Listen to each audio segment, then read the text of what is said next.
Alors, l'hypothèse est une collision entre des trous noirs. Elle peut paraître a priori surprenante, parce qu'on sait que les trous noirs sont relativement rares, mais en fait, c'est un phénomène qui doit se produire dans l'univers.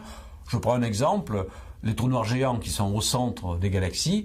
Comme on a dit dans d'autres séquences que les galaxies ont tendance souvent à se rencontrer, eh bien les trous noirs centraux de ces galaxies ont tendance effectivement à se rencontrer eux-mêmes et éventuellement à fusionner. Alors que donne effectivement la rencontre entre deux trous noirs? Ben, ça donne un trou noir unique, toujours. Les trous noirs ne se cassent pas en morceaux, hein.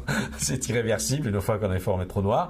Ce qui est intéressant, et ça c'est une propriété très particulière des trous noirs, qui les caractérise en fait, c'est que la somme de deux trous noirs, c'est-à-dire la fusion de deux trous noirs, va former un trou noir qui est plus gros que la somme des deux.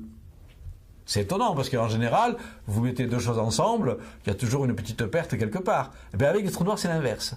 Le trou noir résultant, le trou noir fils, est plus gros que la somme des deux trous noirs parents. C'est une des propriétés très intéressantes des trous noirs qui révèlent en fait un certain nombre donc, de caractéristiques physiques que les théoriciens essaient de comprendre.